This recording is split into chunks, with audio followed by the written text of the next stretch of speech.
Parents who laid in bed as teenagers and went through Vogue and 17 magazine and were on three-way chat with their girlfriends for 7 hours a day, demonized children going through Instagram.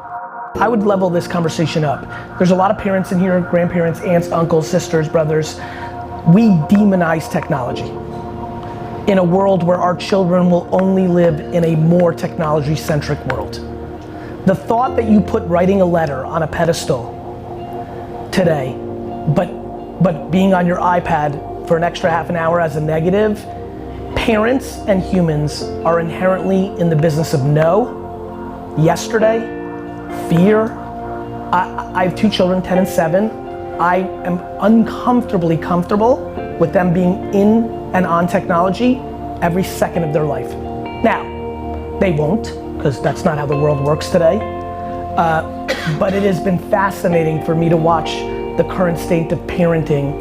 A, demonize technology, but then use it to shut their kids up when they are drinking wine or hanging out with their friends.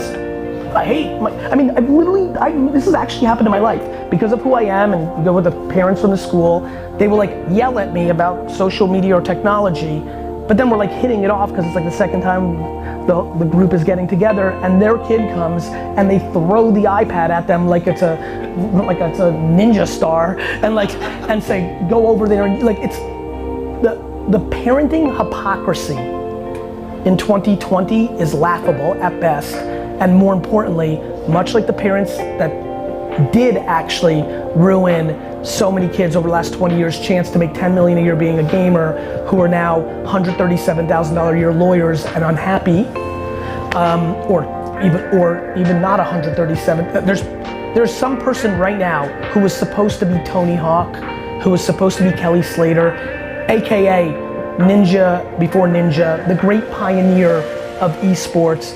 She or he is probably 38 to 45, because that would have been the time, but she was told she has to go to college.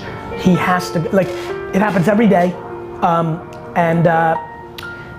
I couldn't be more counter to the current political correctness of parenting with technology. I beg for you to debate the world you think your children will be living in 25 years. I remind you that over the last every day that humans have been alive, we have underestimated humans' ability and the brain's ability to adjust to the reality of the world. Please go read the articles written in newspapers about the kaleidoscope.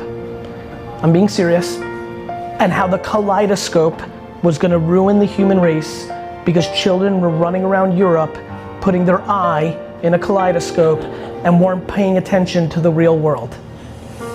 We demonize Instagram feeds.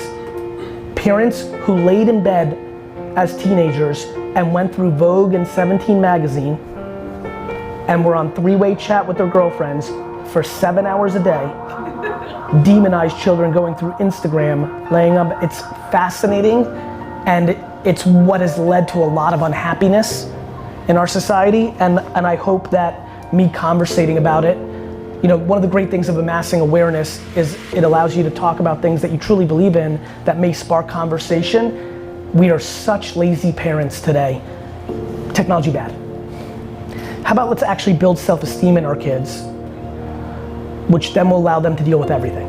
How about that conversation? Oh, but no, it's not fun to be accountable. It's much more fun to blame the Russians and Facebook. That's what I think.